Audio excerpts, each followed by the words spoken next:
न योगी से डरते हैं, न मोदी से डरते हैं, न किसी भी हुकूमत से डरे थे, न डरेंगे। डर नहीं लगता है? सरकार तुरंत मुकदमा लिख देती है। मुकदमा लिख दे, जेल में डाल दे, छूट के आऊंगा, फिर अपनी आवाज को बुलंद करूंगा। ये जो आज जो बीजेपी और संघ परिवार के लोग खड़े हो जाते हैं कि मुसलमान बढ़ जाएंगे तो हिंदू खतरे में आ जाएंगे, ये वही मोहम्मद जलालुद्दीन अकबर था जिसने हिंदुओं के जो तीर्थ कर लगते थे उसको माफ कर दिया था। उसकी अच्छाइयां नहीं गिनाओगे? ये 832 साल मुगलों ने हुकूमत कर ली, हिंदू खतरे में नहीं आया। ये 8 साल से हुकूमत कर रहा है, हिंदू खतरे में आ गया। नफरत योगी सरकार ने पैदा करी, हमने नहीं पैदा करी। इस दुनिया के अंदर जो भी आया वो आदम और हव्वा की औलाद आया। चाहे आप इस्लाम के कुरान उठा लीजिए, चाहे हमारी गीता उठा लीजिए, दोनों में लिखा है। ऊपर वाले ने ऐसा कर्म किया कि इनका पुल टूट गया, सरकार ने देख लिया, वो MIM वहां पर अपना परचम लहराएगी। हमने मोदी को हिला दिया, तभी तो वहां का मोदी बनाया गया। जो गुजरात मॉडल था वो पुल गिर गया। उनके सारे कारनामे जनता ने देख लिए।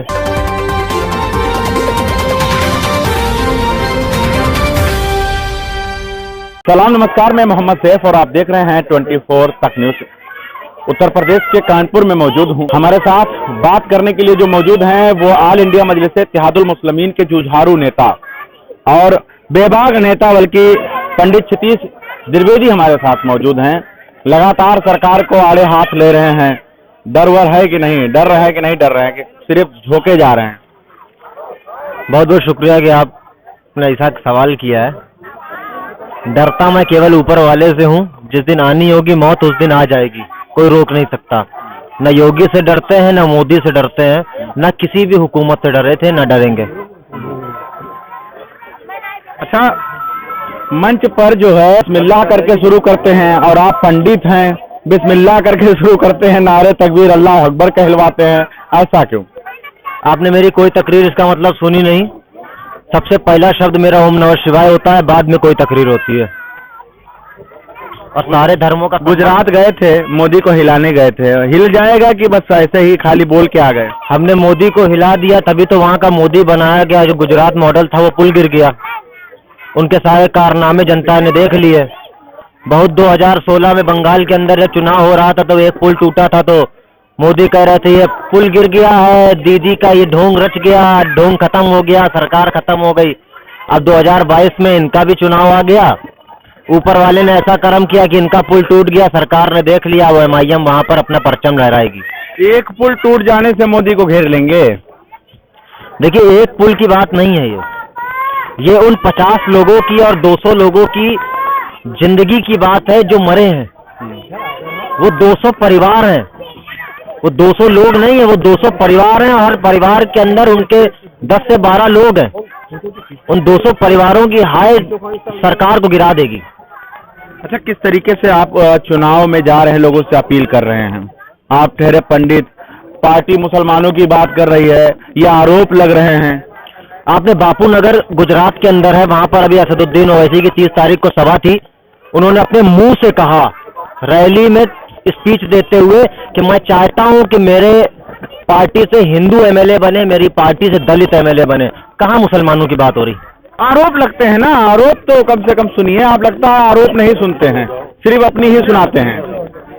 एक पानी की बोतल है, पानी की बोतल के अंदर आपने कह दिया ये पानी कड़वा है, हमने मान लिया। मैंने ये पानी हमसे मांगे, मैंने इनसे कहा कि भाई ये पानी की बोतल कड़वी है। इन्होंने 10 लोगों को बताया, वो अफवाह फैल गई कि अगर मैं वो पानी पी लेता तो वहीं से वो आरोप खत्म हो जाते हैं। आरोप प्रत्यारोप तो लगते रहते हैं। नहीं, लेकिन कैसे मुसलमानों को कैसे जोड़ेंगे? मुसलमानों की बात कैसे करें? अरे आप पंडित हैं, पंडितों को भी तो जोड़िए, सिर्फ मुसलमानों की बात। देखिए, हमारी ब्राह्मण की एक लीडरशिप है, यादवों की लीडरशिप है। खुले मंच से आप कह रहे थे कि ब्राह्मणों, याद है तुम कैसे दलितों पर जुल्म कर रहे थे, इस तरीके से आप कह रहे थे, मैंने सुना। अपनी जुबान से कहा। ये कहना शोभा देता है, ये कहना शोभा देता है। मुरादाबाद के अगवानपुर के अंदर मैंने कहा कि ब्राह्मणों ने दलितों के ऊपर सबसे ज्यादा अत्याचार किया। इसका एक सबूत नहीं, 20 के नहीं, हजारों की संख्या में सबूत दे दूंगा। तो ब्राह्मण आपके ही पूर्वज थे और आप अपने पूर्वज को इस तरीके से आरोपों को घेरे में खड़ा कर रहे हैं। मैं हमेशा सच के साथ चलता हूं। अगर मुसलमान गलत करेगा तो मैं उसके खिलाफ आवाज उठाऊंगा। अगर हिंदू गलत करेगा तो मैं बोलूंगा। जय श्री राम के नारे के साथ आप किसी मुस्लिम और दलित को नहीं मार सकते, ये गलत है। तो रोकिए उनको, क्यों नहीं रोकते? अगर आप बात कर रहे हैं, इंसानियत को पसंद कर रहे हैं, तो उनके खिलाफ बोलिए और उनके खिलाफ कुछ मोर्चा खोलिए। हम अपनी आवाज को बुलंद करते हैं संविधान के दायरे के अंदर रहकर। हम उनके खिलाफ FIR कराते हैं, नोटिस कराते हैं, मुकदमा दर्ज कराते हैं। अब कोर्ट का फैसला है कि कोर्ट अगर बिका नहीं है, अब बाबा अपने हाथ में कोर्ट नहीं लिए हैं, तो उनको सजा जरूर देंगे। अब बताइए, खुले मंच से ये कह देना मलकाए हिंद जो है बादशाहों ने दिया है, शुक्र है मुझे बादशाहों का कि मलकाए हिंद दिया, इस तरीके से खुले मंच से आप कह रहे थे। मैं शुक्रिया अदा करता हूं कि मेरे हिंदू समाज की महिला को उस समय, जिस समय मुगलों का शासन था, मल्लिकाए हिंदुस्तान बनाया गया। क्यों ना शुक्रिया अदा करूं? पंडित होते इस तरीके से बात कर रहे हैं। ये जो आज जो बीजेपी और संघ परिवार के लोग खड़े हो जाते हैं कि मुसलमान बढ़ जाएंगे तो हिंदू खतरे में आ जाएंगे, ये वही मोहम्मद जलालुद्दीन अकबर था जिसने हिंदुओं के जो तीर्थ कर लगते थे उसको माफ कर दिया था। उसकी अच्छाइयां नहीं गिनाओगे? ये वही औरंगजेब था जिसके समय पूरा हिंदुस्तान एक महाशक्ति के रूप में बनकर उभरा, उसकी बातें नहीं गिनाओगे? आपने कह दिया कि मस्जिद बना दिए, मंदिर तोड़ दिए। चित्रकूट के अंदर एक मंदिर है जिसको औरंगजेब ने बनवाया, एक मस्जिद है हरिद्वार के आसपास, उसको शहीद करवाया क्योंकि उसके अंदर डाकू चले गए थे। मस्जिद भी तो औरंगजेब ने तोड़वाई, आपने मंदिर की बात कर दी केवल। डर नहीं लगता है? सरकार तुरंत मुकदमा लिख देती है। मुकदमा लिख दे, जेल में डाल दे, छूट के आऊंगा, फिर अपनी आवाज को बुलंद करूंगा। सहारा कौन देता है? सहारा कोई नहीं देता, सहारा ऊपर वाला देता है। जिगरा ऊपर वाला हमको दे के पैदा करा। अच्छा, अल्लाह देता है कि ईश्वर देता है? सारे एक हैं, ऊपर वाला सारा एक है, दुनिया को चलाने वाला एक है। आप हमारे मांगने का तरीका बदल सकता है, कोई हाथ जोड़कर मांगता है, कोई हाथ फैलाकर मांगता है, लेकिन उसके देने का तरीका नहीं बदलता। सोशल मीडिया पे जब आपने ये सारे भाषण दिए थे तो हमने कमेंट्स पढ़ा था, आजमी ग्रुप में, आजमी मीडिया वाले चला रहे थे, तो उसमें कमेंट्स में हम पढ़ रहे थे, लोग ये लिख रहे थे कि पंडित क्षितिज त्रिवेदी जो है ये मुसलमान की औलाद है, इस तरीके से लोग लिख रहे थे। देखिए, इस दुनिया के अंदर जो भी आया वो आदम और हव्वा की औलाद आया, ना हम हिंदू की औलाद है ना मुस्लिम की औलाद है। मैंने क्या कहा, आपके मांगने का तरीका बदल सकता है, उसके देने का तरीका नहीं बदलता। आपके मानने का तरीका बदल सकता है। तो पंडित क्षितिज मानते हैं कि आदम हव्वा की नस्लें हैं पूरे दुनिया में? आदम ही सबसे पहले आए, हव्वा आए। चाहे आप इस्लाम के कुरान उठा लीजिए, चाहे हमारी गीता उठा लीजिए, दोनों में लिखा है। अच्छा, गीता में ये लिखा है? पढ़े हैं आप? पढ़िए, आप पढ़ लीजिए। हाँ, मैंने पढ़ा है तो मैं बता रहा हूँ आपको, आप पढ़िए, आपको पता चलेगा। जिन्होंने नहीं पढ़ा होगा। इतना बड़ा बात आप कह रहे हैं 24 तक न्यूज में खड़े होके, ये क्या दिशा और निर्देश, क्या दिशा की तरफ लेकर जाएगा मालूम है आपको? ये जिस दिशा में जाए, लोगों की एक सोच होती है नेगेटिव, एक होती है पॉजिटिव। मैं चाहता हूं कि इस देश के अंदर से धर्म की राजनीति को खत्म करके शिक्षा और स्वास्थ्य की राजनीति को बढ़ावा दिया जाए। यहाँ लोगों को शिक्षित किया जाए, ना कुरान के ज्ञान से शिक्षित करें, ना आप गीता के ज्ञान से शिक्षित करें। आप ऐसे ज्ञान से शिक्षित करें कि दूसरे देश के लोग हमारे देश में आकर नौकरी करें, हमको गुलामी करने की जरूरत ना पड़े। गुजरात में खड़े होकर आप कह रहे थे कि उत्तर प्रदेश में मुसलमानों को मारा जा रहा है, पीटा जा रहा है, इस तरीके से आप बयान देकर चले आए। जरा से भी आपको पीछे का नजारा नहीं दिखाई दिया कि वहां पर क्या माहौल बन जाएगा? वहां दंगा हमेशा हो जाता था। कानपुर के अंदर 3 जून को दंगा हुआ। मैं रहता हूँ 8 किलोमीटर दूर, रात को 12:30 बजे STF मेरे घर आती है। 6 लोग गुंडों की तरीके मेरे घर का दरवाजा खटखटाते हैं। जब मैं दरवाजा खोल के निकलता हूँ तो रात को मेरी नींद से हमको उठा लिया जाता है। 4 दिन अपने कब्जे में हाथ पैर बांध के मारा STF वालों ने।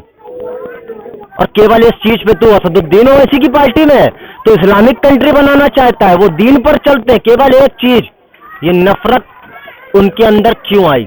नफरत योगी सरकार ने पैदा करी, हमने नहीं पैदा करी। ये 832 साल मुगलों ने हुकूमत कर ली, हिंदू खतरे में नहीं आया। ये 8 साल से हुकूमत कर रहे हैं, हिंदू खतरे में आ गया। हिंदू ना कभी खतरे में था, ना कभी खतरे में रहेगा। तो खतरे में कौन है? खतरे में इस देश की शिक्षा है, इस देश की अर्थव्यवस्था खतरे में है, इस देश का रोजगार खतरे में है। भारत के अंदर 60% युवा है जो बेरोजगार प्रेजेंट टाइम पर घूम रहा है। यही बाबा थे जो 70 लाख नौकरी का वादा करे थे 2017 के चुनाव जीतने के बाद। लेकिन जब 3 लाख लोगों को नौकरियां दे दी तो बड़ी अम्मा बन के कहते हैं कि मैं तो 3 लाख लोगों को नौकरियां दे दिया। तो झूठा वादा क्यों किया आपने 70 लाख लोगों को? बड़ी बड़े मीडिया वाले यही चलाते हैं कि पंडित क्षितिज द्विवेदी जो है वो जहर बोलते हैं। देखिए, उनके हिसाब से पाकिस्तान, तालिबान, आतंकवाद और बीजेपी, ये जो लोग बोले वो अच्छे। जो ये पूछ दे कि आपने कितने लोगों को रोजगार दिया वो गलत। जो ये कह दे कि बीजेपी बहुत अच्छी, मीडिया वालों के लिए सबसे अच्छी, सबसे अच्छा आदमी वो हो सकता है आपके लिए भी। अगर मैं बीजेपी को अच्छा बोल दूं तो आप खुश हो जाएं, मैं तो नहीं बोलूंगा। अच्छा, बीजेपी का तारीफ कर देने से मीडिया वाले खुश हो जाते हैं? हाँ, वो तो हकीकत है। एक मुस्लिम कौम के नेता को आपने बैठा रखा है राजनीतिक विश्लेषक के रूप में, वो इंडिया टीवी, एनडीटीवी को बैठालता है, उसका नाम रिजवान है। वो हमें, उसको न इस्लाम का ज्ञान है न किसी चीज का ज्ञान है, वो फर्जी बड़बड़ बड़बड़ किया करता है। तुम्हें ज्ञान है? देखिए, हमको पंडित क्षितिज को ज्ञान है, हमको अपने देश की अर्थव्यवस्था का ज्ञान है, अपने देश की जीडीपी का ज्ञान है, अपने देश के उन लोगों का ज्ञान है जो लोग बेरोजगार हैं। हमको मुसलमानों पर राजनीति या पंडित भी लाएंगे, पंडितों को भी लाएंगे। देखिए, अगर एक पंडित क्षितिज द्विवेदी जो है ऑल इंडिया मजलिस इत्तेहादुल मुस्लिमीन में मौजूद है, क्या और भी लोग नहीं आ सकते क्या? पंडित क्षितिज द्विवेदी के साथ पंडित मनमोहन झा गामा भी हमारी पार्टी में है। गाजियाबाद की साहिबाबाद विधानसभा से उनको चुनाव लड़ाया गया। आप ये नहीं कह सकते हैं। विनोद जाटव भी हमारे साथ हैं। उतरौला के अंदर शुक्ला जी भी हमारे साथ हैं। असद साहब के साथ जब वो बगल में बैठ गए भगवा पहन के, तो उन्होंने कह दिया कि भगवा ट्रेंड, उन्होंने भगवा चला दिया कि असद साहब ने भगवा गेम खेल दिया। वो कोई भगवा नहीं, वो मैं भगवा कहता हूँ, आपका चिश्ती कलर है। दोनों एक ही हैं, दोनों धर्म एक है। सनातन से सारे धर्म निकले हैं, चाहे वो कोई भी धर्म हो। और रही बात आपके चैनल से, मैं सबसे बड़ी बात बता दे रहा हूँ, इस देश के अंदर ना कोई मुस्लिम धर्म है और ना ही कोई हिंदू धर्म है। हिंदू और मुस्लिम नाम की कोई भी चीज कहीं नहीं लिखी है। इस्लाम के अंदर मुस्लिम को मोमिन कहते हैं